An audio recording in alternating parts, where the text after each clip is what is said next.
ನಮಸ್ತೆ ಕೊಪ್ಪಳ. ಹೌದು ಕಣ್ರಿ, ನಮ್ಮ ಊರು ನಮ್ಮ ಹೆಮ್ಮೆ ಮಾಲಿಕೆಯಲ್ಲಿ ಕರ್ನಾಟಕದ ತಿರುಳ್ಗನ್ನಡದ ನಾಡು, ಹಾಗೆ ಭತ್ತದ ಕಣಜದ ಬೀಡು ಅಂತ ಕೂಡ ಕರಿಬೋದು. ಹಾಗೆಯೇ ಐತಿಹಾಸಿಕವಾಗಿ ಸಾಂಸ್ಕೃತಿಕವಾಗಿ ಪ್ರಸಿದ್ಧಿ ಪಡೆದಂತಹ ಜಿಲ್ಲೆ.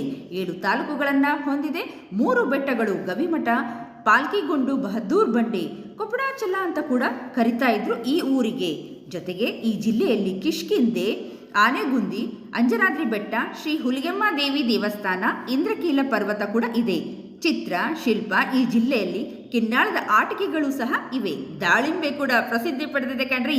1857ರಲ್ಲಿ ಮುಂಡರಗಿ ಭೀಮರಾಯರು ಬ್ರಿಟಿಷರ ವಿರುದ್ಧ ಹೋರಾಡಿ ವೀರ ಮರಣವನ್ನ ಹೊಂದಿದರು ಇದೇ ಜಿಲ್ಲೆಯವರು. ಜೈನ ಬಸದಿಯನ್ನು ಕೂಡ ನೋಡಬಹುದು. ಖ್ಯಾತ ಹಾಸ್ಯ ಭಾಷಣಕಾರರು ಇದೇ ಜಿಲ್ಲೆಯವರು. ಗವಿಮಠ ಸಾವಿರಾರು ವರ್ಷಗಳ ಇತಿಹಾಸವಿದೆ. ಆಧ್ಯಾತ್ಮಿಕ ಕೇಂದ್ರ, ದಕ್ಷಿಣ ಭಾರತದ ಕುಂಭಮೇಳ ಅಂತಾನೆ ಪ್ರಸಿದ್ಧಿ ಪಡೆದಂತಹ ಶ್ರೀ ಗವಿಸಿದ್ದೇಶ್ವರ ಜಾತ್ರೆ ಹೈದರಾಬಾದ್ ಕರ್ನಾಟಕದಲ್ಲಿ ಅತಿ ದೊಡ್ಡ ಜಾತ್ರೆ ಕಣ್ರಿ. ಇಟಗಿಯ ಮಹದೇಶ್ವರ ದೇವಾಲಯ ಇದೇ ಜಿಲ್ಲೆಯದು. ಕನಕಗಿರಿಯ ಕನಕಚಲಾಪತಿ ದೇವಾಲಯಗಳು ತವರೂರು ಅಂತ ಕೂಡ ಕರಿಬಹುದು. ಕಪಿಲತೀರ್ಥ ಜಲಾಶಯ, ಕರಕುಶಲ ಕೇಂದ್ರಗಳನ್ನು ಸಹ ನೋಡಬಹುದು. ಹಾಗಿದ್ರೆ ನಮ್ಮ ಊರು ನಮ್ಮ ಹೆಮ್ಮೆ ನಮ್ಮ ಜಿಲ್ಲೆ ಮಾಲಿಕೆಯಲ್ಲಿ ಕೊಪ್ಪಳದ ಬಗ್ಗೆ ಒಂದಿಷ್ಟು ಮಾಹಿತಿಯನ್ನ ಪಡೆದ್ರಿ. ಹಾಗಿದ್ರೆ ನೀವೇನಂತೀರಿ?